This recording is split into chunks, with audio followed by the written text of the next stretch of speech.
Great to have you here Welcome to the podcast. with me and my guests from around the world. Welcome to the Simon Filer podcast. Welcome to this podcast. Let's get into it, shall we?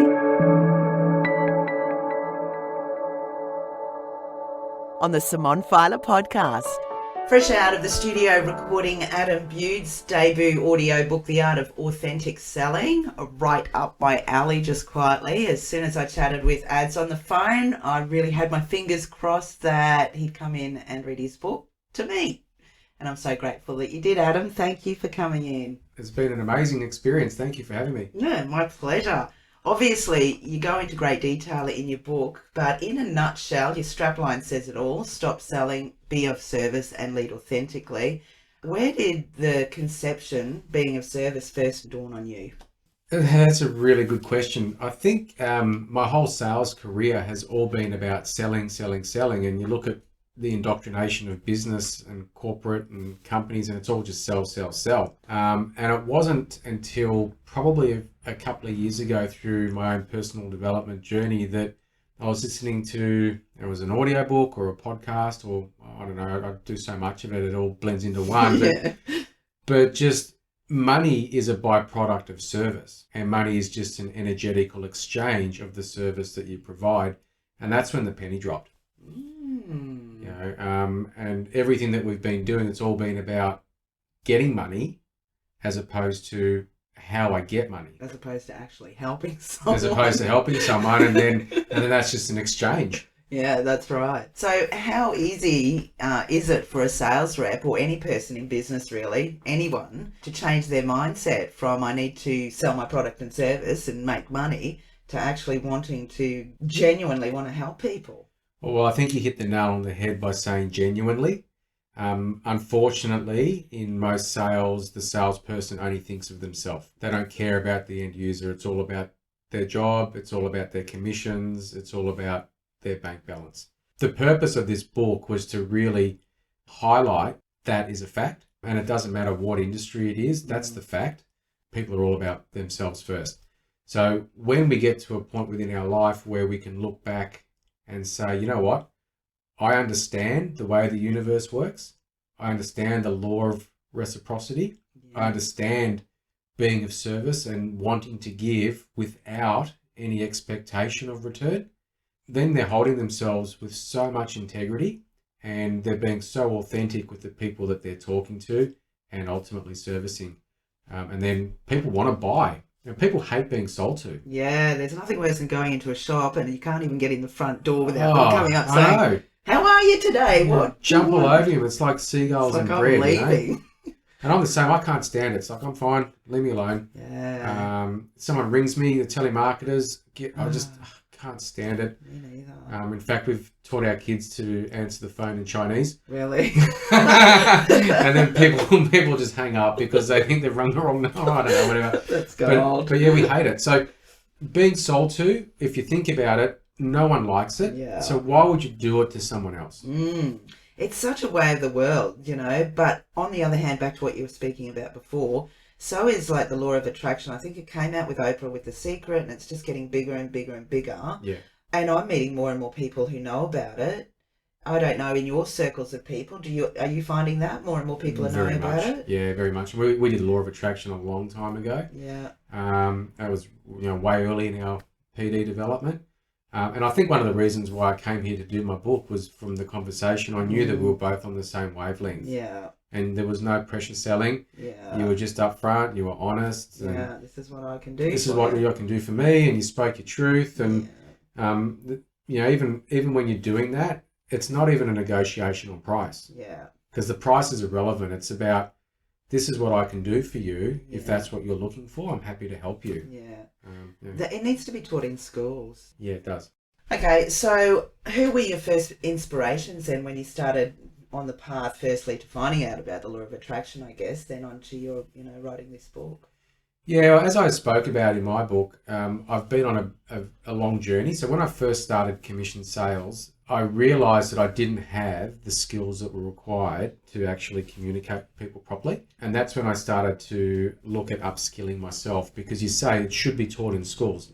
Sales is everywhere. Sales is everything, and it's the only thing that's not taught. Why is that? It's so funny. That just cracks me up because everything that actually, you need to know, from money, from tax, from selling, is not taught. It's not taught at schools. No. Anyway. So yeah, I agree. I think it, but I also understand the reason it can't be taught at schools is because every industry is different. Sales is a transferable skill, but every industry wants to teach you how they do it. So sometimes it's easier bringing somebody in that's got a clean slate and you can then mold them to how you want them to be. Yeah. And that's great if their values are in line with the company. Whereas most salespeople, like me, I fell into sales because I couldn't get a job. So I just started with menial retail work and sort of worked my way up from there. Yeah, you do talk about that in the book and you go into detail because you've certainly seen some things and been in some places, obviously, that you've done an about face and are now here talking about authentic selling because in past lives you haven't been authentic. No. And that's the challenge, particularly in the direct sales world or the commission world. You don't sell, you don't eat. So it's a very tough choice. And then we've all got our obligations that, we have to stick to, which is what it is. And then it's the same with a paid job. If you're on a salary, you might not get bonuses or whatever, but if you don't sell, then you're not hitting your air quotes KPIs, so you're out the door. So the fear of losing your job, the actual fear of losing your job is more than the want to serve and provide. Yeah, that's why it's a very good thing that you've come on the scene to maybe change the mindset amongst people about why you should sell and how you should sell. Yeah, it's like a bit of a Bible for sellers, isn't it? Well, I'm hoping to. I'd like to be a world changer. And I'd like to get this everywhere for people to, just get back to being of service to another human being. Beautiful. So when was it that you decided, I'm going to write this down, I've got to write it in a book? The book's been festering the idea of the book's been festering for a while. And then when COVID hit, I had a great opportunity to repivot. I lost a business a year before COVID hit. And then I lost another business because of COVID. Oh, no. Essentially. And then it's like, well, what do I do? Yeah. And I did a strategic planning session with a business colleague of mine. And in that strategic session, it was like, let's start getting clear on pivoting and where we can go. And that's when I got my full real estate license and became a business broker. And that's when I wrote my book. So through COVID, I wrote it and self-published it, and now we're here doing very quick turnaround. So what was it that made you decide to do an audiobook firstly and to come in and do it with me? I got referred to you through my editor. So when I went on the process of trying to find the right people to work with, for me it's important that I resonate with people and that people that were on the same wavelength. And I interviewed quite a few editors, and the one that we found, I'm happy to give Gail a bit of a plug, Gail Tarago from Editors for You. Yeah. Just resonated with her and trusted her. And because I trusted her, she referred me to the people that did the book layout. She referred me to you. Yeah. And then it was just off the back of our initial conversation where I thought, I like what I hear. Yeah. So I'm going to come and work with you. And the reason I chose audiobook is because I've got a great face for radio, I've been told. Those horrible people. Those horrible people. Yeah. And I've got one of those voices that apparently sounds all right. Yeah, so it does. I'll give it a crack. But I actually am not a reader. I much prefer... Adam, he's just spent the last 7 hours reading his book. I think I've read more words out loud in the last 2 days than I have in my life. You've done a great job. Thank you. You've done a great job. I'm sure it's going to be very engaging for anybody who wants to change their outlook and make more money, obviously, selling authentically and also making people happy and giving them what they need. And how did you find it in the booth? I loved it. I didn't know what to expect. Yeah. And I came with pillows and blankets and hats and all sorts, like food. I just came and I was open to whatever. Yeah. And then I walked into this big dark booth, and I've never actually read off the Kindle either. Oh, right. So I'm in a dark room with the Kindle, and it was just a completely new experience. So I quite enjoyed it. It was good. You'll be missing it. And you said you slept well after the first night. I was knackered. It's really grueling, Totally isn't knackered. it? And then what about like hearing your book, hearing yourself read it out loud? Did you re-impress? Well, I don't know how impressed you were with writing your own book, but did you think, I think I've it's done funny. a good job? That's a really good question. When I first wrote the book, the intention was for credibility. I always believed, from what I heard, that if you're an author, you've got great credibility in what you do. Yeah, that's true. Authority. And it was going to be a business card for me. So wherever I went for my sales work moving forward, I'm a published author in that. Yeah. And then I had an interesting experience with someone in the book world that said that books are no longer seen as credibility. And that really turned me off. Yeah, so really? I thought that's interesting. Why are you saying Don't that? tell any writers of that. I know, right? So I didn't believe that because I understood the reasons why I was getting that message. And then it was funny because the first person to read it was my father. And I've had an interesting relationship with Dad growing up. It's always been hot and cold. Yeah. And I said to him, you can only read this on one condition. And he said, what's that? And I said, you're only allowed to give me positive feedback. Anything negative, I don't want to hear it. He was definitely a father of the 70s and 80s. He was, yeah. And so I released it to him and I felt so vulnerable, like really vulnerable. And then a couple of friends, when I got the copies, they bought a copy to support me and they've read it. And I've had a few other people read it. And some of the feedback that I was getting from people, Amanda read it and she loved it, and Meredith read it and she loved it. And people were saying, this is really good. And I remember after having it edited, I said to Gail, do you think this is actually a saleable product?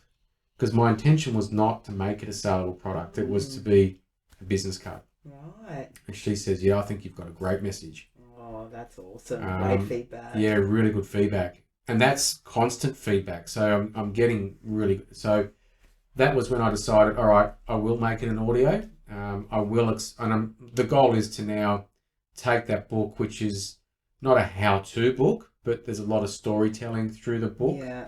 And a lot of it, because we all learn through each other's experiences. Yeah.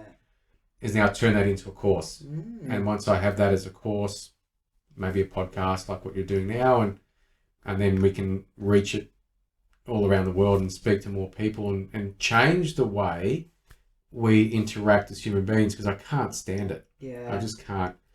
And we're only a month in and I'm now in 4 countries. Yeah. So that's wonderful. I'm really well excited. done. Yeah. Well, your audio book, hopefully by the time this gets to air, it's going to be available worldwide as well. So congratulations. I did mention, and I do mention often, that anybody that gets a book published is among 2% of people that do it, that's begin writing. So you've done outstandingly there. I do think your book is a bit of a how-to guide. You certainly changed the opinions in people's heads, and especially when we started off talking just then about both of us don't like going into shops and for them to pounce on you saying, what do you want? You know, everywhere you go, fast food outlets, anywhere, they want to upsell everything. It'd be nice for them to actually ask, what do you need? What do you want? Or what do you want? Like McDonald's, would you like fries with that? No, I don't. Yeah. Do you want to upsell? Do you want more mango with your smoothie? Yeah. No, I You don't. want to get for an extra 50 cents, you can get the next size up. That's right. Yeah. Okay, well, so if you want to learn the art of authentic selling and you're really keen to know more about the law of attraction and being of service to others, and this book is a highly recommended from me, Adam Bude, where can they contact you? They can contact me on my website, which is theartofauthenticselling.com. Where they can get the audio from would be, I'm looking at your chart now, Audible, iTunes, Google Play, Amazon. Yeah, just put in Adam Bude, The Art of Authentic Yeah, Selling. The Art of Authentic Selling, and you'll see it. It'll come up. Yeah. Facebook, I've just been told by you I need to set up my Facebook page and my Insta page. That's right. I don't even have Instagram, so I'm going to have to go down that path. Okay. Yeah, you will. Yeah, I will. Yeah, you will. So, yeah, Adam Bude, it'll be The Art of Authentic Selling. You'll find me there. Awesome. Well, thank you so much, firstly, for coming in and doing your audiobook and for the chat today. Oh, thanks so much for having me and providing the opportunity for people to get their voices heard. It's one thing to be able to read, and I've never been a great reader. And that was one of the stumbling blocks for me to actually come in here and read, because I've always been slow and not great. That's what you've been telling yourself. That's all I've been telling myself. And I like the idea of what you said to me on the phone. If an author's going to go to the effort of putting together a book, then it's best that they narrate it. Yeah. And somebody asked me the other day, why didn't I get, somebody's voice to do it? And I said, well, my book's all about authentic selling. Good so idea. How authentic am I if I get somebody else to do it for me? Yeah, not very. Not very. So, yeah, good on you for providing the space for people to get their voices heard. My pleasure. Awesome. Well, all the best with it. I'm sure you're going to smash it. Thanks. Thanks for joining me. Thank you. And my guests from around the world. Thank you for being a part of this show. The Simone Filer Podcast. Catch you next time. It's a wrap.